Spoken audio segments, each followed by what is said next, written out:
ጉባኤ ኤስድሮስ ማን ነው የሚለው ጉባኤ ኤስድሮስ እንግዲህ በዚህ ቦታ ላይ የተተረጎመበት መጀመሪያ ላይ ቤት የሚባል ትርጓሜ ተተርጉሟል በመምህር ኤስድሮስ። መምህር ኤስድሮስ ምንጫቸው ወይም መነሻቸው የት ነው ሲባል መምህር ኤስድሮስ የተነሱት በደቡብ ጎንደር ልዩ ስሙ እስቴ በተባለ ወረዳ አጋጥ ሩፋኤል በተባለ ቦታ ላይ ተወልደው ወደ እስቴ ወደ መካነ ኢየሱስ ወደ ታላቁ ጉባኤ ቤት መጥተው መምህር እንቆ ስላሴ ይባሉ ከነበሩት መምህር ትምህርታቸውን እንደጀመሩ ከሳቸው የሚገባቸውን ትምህርታቸውን ካጠናቀቁ በኋላ በጎንደር መንግስት ጊዜ ማለትም በአፄ ወስጦስ በ1707 ወደዚህ አካባቢ መጥተዋል። በ16ኛው መቶ ያው ታላላቅ መምህራን ነበሩ።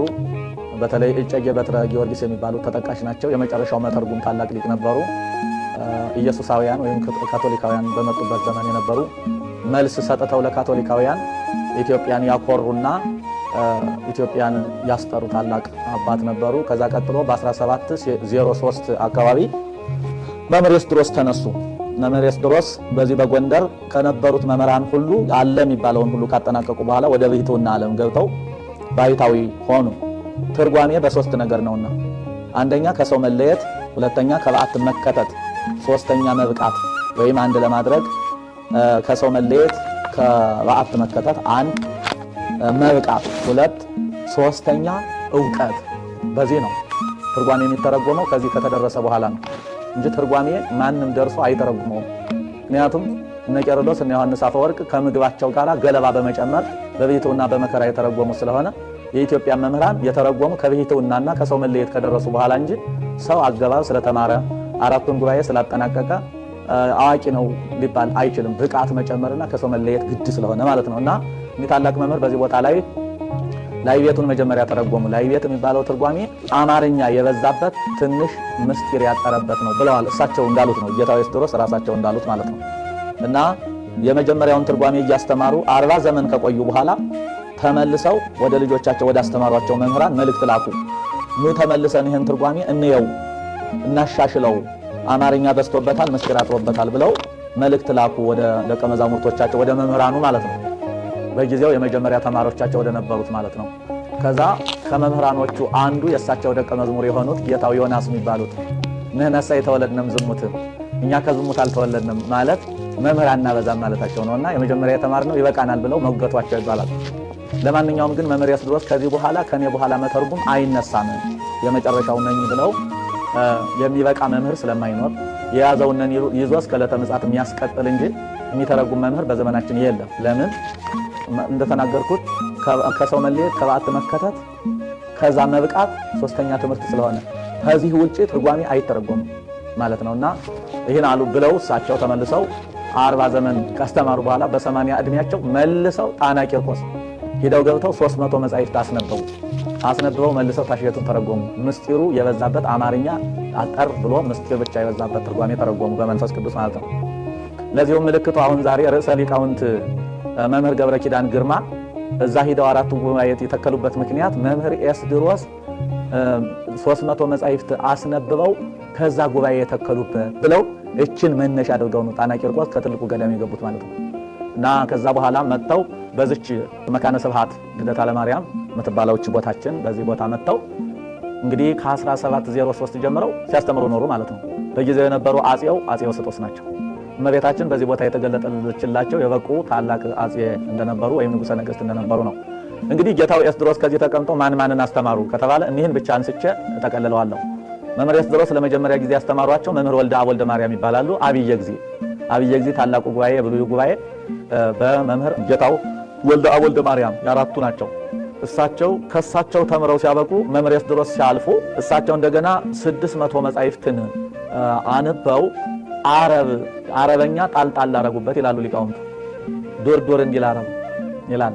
ታወዝ ዘዶር ካለው ላይ ሲተረጉሙ ዶርዶር እንዲል አረብ ምን ሲል ዘዶር ሲል ዶርዶር ይላል አረብ ብለው የተናገሩ እሳቸው ናቸው። ይህን የመሳሰሉ ብዙዎች ናቸው ማለት ቃላቱ። እዛ እንግዲህ እሳቸው አብየ ጊዜ ላይ ያስተምሩ ነበር። ቀጥለው ያስተማሯቸው መምህር ወልደ ሚካኤል ናቸው። መምህር ወልደ ሚካኤል ደግሞ በልጅነታቸው ከደረስጌ ድኳ ቀጥለው እያነበቡ ደረስጌ ማርያም መምህር ወልደ እሳቸውን አይተው ይሄ ልጅ የአራት ጉባኤ መምህር ይሆናል ኋላ ደግሞ በሰማዕትነት ይሞታል። ድርቡሽ መጥቶ ጎንደርን ሲያፈርስ በሰማዕትነት እንደሚሞቱ ተገልጾላቸው ተመልከቱ። ብቃት እንግዲህ መተርጉም የሆኑትም ብቃት ስለደረሱ ነው ማለት ነው። ከዛ እሳቸውን አምጥተው 4 ጉባኤ አስተማሯቸው። ግምጃ ቤት ማርያም ላይ መቼም እሳቸው ያስተማሩት በጣም የተማሪው ብዛት ከባድ ነው፣ ብዙ ነው እግዚአብሔር የሰጣቸው። ከዛ በኋላ ግን ድርቡሽ መጣ። ድርቡሽ በመጣበት ጊዜ ያው ጎንደርን ይሄንን ታሪኳን ሁሉ አፈራርሶ በሚሄድበት ጊዜ ወደ ግምጃ ቤት እሳቸው ወዳሉበት ገባ። አስቀድመው ግን እባክዎት ይውጡ ተብለው ነበር። ጌታ ወልደ ሚካኤል ውጡና ይትረፉ እባክዎት አሏቸው። አይ ለኔ ሰርጌ ነው አይቻልም አልወጣም አሉ። ደቀ መዛሙርቱ 10 የሚሆኑ ደቀ መዛሙርት አይ ከአባታችን ጋር እንሞታለን እንጂ እኛ አንሄድም ብለው 10 ተማሪዎች ከእሳቸው ጋር ቆዩ። ያው ድርቡሹ ጥቆማ ስለተሰጠው ገብቶ እሳቸውንም አረደ፣ 10ንም ደቀ መዛሙርት እዛው አረዳቸው። ያን ጊዜ ከሰማይ ከገነት ሽታ መጥቶ በጎንደር ላይ ልዩ ሽታ ተሰጥቷል። ወይም ደግሞ መቼም ምን ሊባል የሚችል በቃ እንደው ምንም ሊባል የማይችል መዓዛ መጥቷል ይላሉ አበው ማለት ነው። ዛሬ ታላቂቱ ግምጃ ቤት ይኸው ዛሬ በሰማይቱ ደም የምትጠበቅ ታላቅ ቦታ ናት። ከዛ ቀጥሎ ስንሄድ መንበረ መንግስት ግን ይቀድማል። መንበረ መንግስት ገና በአፄ ፋሲል በመምህር አምደ ሥላሴ የማህበረ ሥላሴው ባህታዊ እሳቸው የአራቱም ስለነበሩ እሳቸው ለመጀመሪያ ጊዜ ያስተማሩበት ስለሆነ ከዚህ ሁሉ መንበረ መንግስት እንደሚቀድም ከማህበረ ሥላሴ ታሪክም ገዳሙ ሰምተናል። እንደገናም ደግሞ ክቡር ሊቀ ሊቃውንት ዕዝራ ሐዲስም እንዲሁ ሲተርኩ ሰምተናል ማለት ነው። ያ ይቀድማቸዋል። ከዛ ውጭ ያለው ግን ላሉት የሚቀድም ይሄ ጉባኤ ነው ማለት ነው። ከዛ ያው መምህር ወልደ ሚካኤል እነ ጌታው ተክለ ማርያም የሚባሉ ተክለ ማርያም ገብረ ማርያም የሚባሉ ከደረስጌ ደግሞ አንድ ሊቅ አስተማሩ።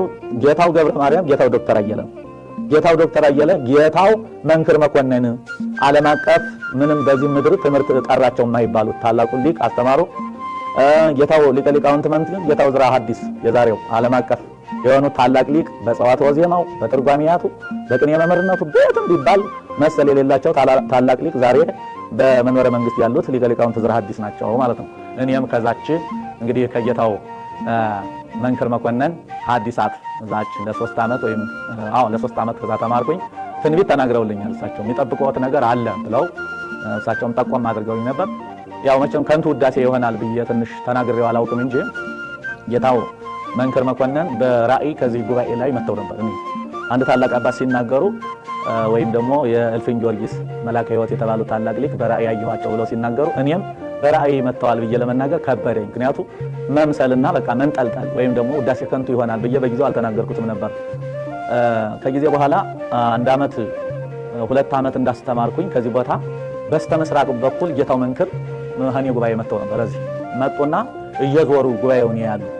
ከዛ አረየንታ መጥተው አልኩና ከኪሴ ዳብሼ መሳፈሪያ ልስጣቸው እንጂ ብዬ እንትን ወደ ኪሴ ገብቼ ስዳስስ ብሩ 200 አልሞላል። እንዴት ደግሞ ለሳቸው ከ200 ብር በታች ለሰጣቸው ነው እንዴት አርጌ ምናምን እያልኩ እየተጨነቅኩ ሳለ ጎብኝተው አዩትና ጉባኤውን ካዩ በኋላ ወደ ምስራቅ አካባቢ ይመስለኛል እንዲህ ወደዛ አካባቢ ሸሸት እያሉ ወደ ምስራቅ በኩል ተነስተው ሲሄዱ ስልስል ከኔ ስውር ሲሉ 200 ብር ሞላ። ያን ብድግ አደረኩና ወይኔ ያመለጡኝ ወይኔ ሳልሰጣቸው ወይኔ ያልኩና እዛ ብትት ወይም ብንን እየተነሳው ህልም ነው። ወዲያው በፍርሃት ልሞት። ምክንያቱም የሞተ ሰው ሲመጣ ይዘው ይሄዳል የሚባል አለ አይደል? ፈርቻ መሞቴ ነው እንግዲህ በቃ ጠርተው ሊሄዱ ነው የመጡ ብዬ በጣም ፈራው፣ ተጨነኩ። ትንሽ ቆይቼ ግን አስተዋልኩ። ምናልባት እኮ የሞተ ሰው መጥቶ እና ተብልሃል ሲል ነው የሚሞት የሚለውን ሰምቼ ስለነበር ኋላ ተረጋጋው። ኋላ ግን እንደው አባቶች እንደዚህ ሆነ እባካችሁ እስቲ ህልም ፍቱልኝ፣ እኔም በአቅሜ ሞክሬዋለሁ፣ እስቲ ፍቱልኝ ብዬ ታላላቅ አባቶችም እስቲ ፍቱልኝ ህልም ብዬ ጠየቋቸው። አይ መልካም ነው፣ ጉባኤህን ወደውልሃል፣ ጉባኤህን ስለወደዱልህ ነው፣ ባርከው መሄዳቸው ነው፣ የሞተ ሰው ሲመጣ በረከት ነው፣ አይዞህ አትፍራ ምናምን አሉኝ። ከዛ ቀጥሎ 200 ብርስ ልሰጣቸው እንደዚያ የቀረው አይ እንኳን ያልሰጣቸው ሰጣቸው ቢሆን ሀብተ መምህራንን ይዘው ቢሄዱ ነበር፣ ስለዚህ እንኳን ያልተቀበሉ ባርከው ነው የሄዱ ብለው ተረጎሙ። ተረጋጋው እላቸዋለሁ። ታላቁ እንግዲህ ከዛ ቀጥሎ ያው እኔ ትንቢት ነግረውኛል። እውነት ለመናገር ያው ተናግሬዋለሁ፣ በአደባባይ የተናገሩ በጌታው ሊቀ ሊቃውንት ዕዝራ ፊትም የተናገርኩ ስለሆነ ሳላፍር ነው የምናገረው። በነገራችን ላይ እዛ ጉባኤ ላይ የተናገርኩትን ነው የደገምኩት እና የሚጠብቆት አለ ያሉት ጉባኤው ነው። ሌላ ምን የሚጠብቅ ነገር አለ? ከጉባኤ የሚበልጥ ነገር የለምና ታላቅ ባይታዊ ነበሩ ነው።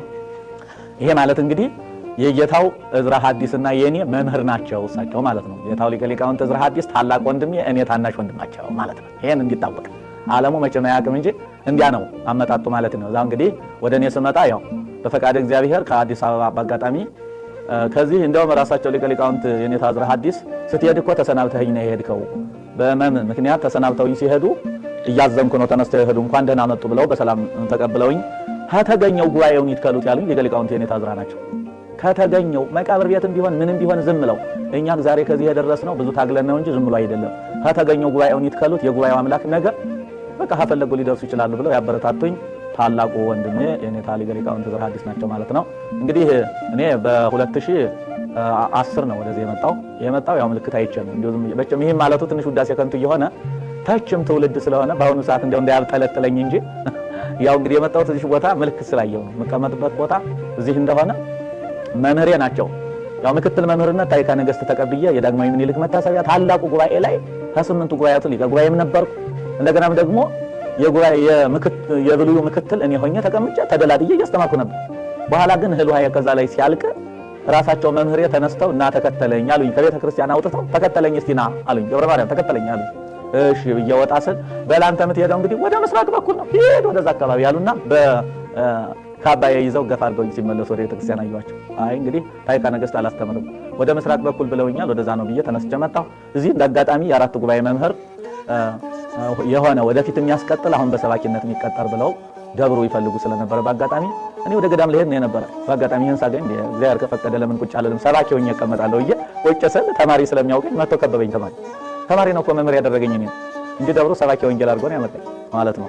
ስለዚህ እንደ እግዚአብሔር ቸርነት ከ2010 ጀምሬ 5 ዓመት አስተምሬ 35 ደቀ መዛሙርትን በዚህ ቦታ ተመርቀው በየቦታው ሄደዋል።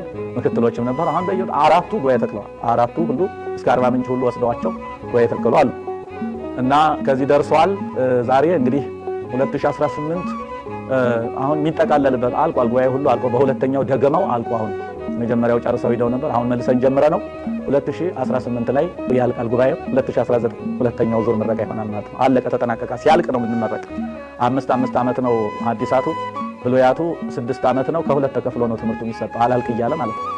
ሊቁም እንዲሁ እንደ ብሉዩ 6 ዓመት ነው። እንደዛ 6 ዓመት ጨርሶ ነው። መጽሐፈ መነኮሳቱም እንዲህ 3 ዓመት ይወስዳል። ስለዚህ ይሄን ይመስላል። ይሄ ጉባኤ ግን እኔ ከተከልኩት ጊዜ ጀምሮ ያው አዲስ እንደመሆኑ መጠን እስካሁን ይሄ ተማሪ ምን ይመገባል ምን ይበላል ነጽሮ አይዋፈ ሰማይ ጌታ የሰማይን ወፎች ተመልከቱ ብሎ ስለነበረ ያው እንግዲህ ለየዘሩ ወያአሩሩ ወያስተጋቡ እና የሰማይ ወፎች አያርሱም አያጭዱም አይሰበስቡም ሰማያዊ አባታችሁ ይመግባቸዋል ብሎ ተናግሮ ስለነበረ በሱ ቸርነት አልፎ አልፎ ምእመናን እያዩ ትንሽ በሚያግዙን ነገር ካልሆነ በስተቀር ጉባኤስ ድሮስ እስካሁን ይሄ ነው የሚባል አንድ ነገር የለውም። ነገር ግን ደቀ መዛሙርቱን ስታዩት ልክ በቃ እሳት ነበልባል እሳት ቅንጣት ነው ብድግ ብሎ ማለት ብቻ ነው፣ ምንም ችግር የለም። ግን ረሃብ እየተጠበሰ ነው የሚማረው። ቃልየ አጽም እግዚኦ ወለቡ ጽራህየ ፍቅረ ገብረ ኪዳን ሊቅ ወዕዝራ ወአራት አይና ትሁት በአማኒት የሚመሰል ፍቅረ ዮናታን ዳዊት በላንተ ፍቅረ ገብረ ኪዳን ሊቅ ወዕዝራ ወአራት አይና ትሁት በአማኒት የሚመሰል ፍቅረ ዮናታን ዳዊት ነው። እሺ አምላኬ ትገይስ ሀቤከ ጸማን ነፍሴ የለከ አንዲት አምላኬ ብቻ ናት። ተመትረ ጉንድ ዘውገ ንስጥሮስ ህማመ ተመትረ ጉንድ ዘውገ ንስጥሮስ ህማመ ዘቆመ ለቤቴል ገቦሃ ዘባና ዘቆመ ርእሰ ሊቃውንት ቄርሎስ እስመ ክሳዶ ገዘመ በላንት ዛሬ ርእሰ ሊቃውንት ገብረ ኪዳን አንገቱን ያላስደፋው መናፍቅ ስለሌለ ማለት ነው። ተመትረ ጉንድ ነው እንግዲህ ተመትረ ጉንድ ዘውገ ንስጥሮስ ህማመ ለቤቴል ቅድሚያሃ ዘባና ዘቆመ አለ። ርእሰ ሊቃውንት ቄርሎስ እስመ ክሳዶ ገዘመ ብለው አንገቱን አስደፍቶታል ገብረ ኪዳን ለማለት ነው። ወስብሐት ለእግዚአብሔር። አይበቃኝም?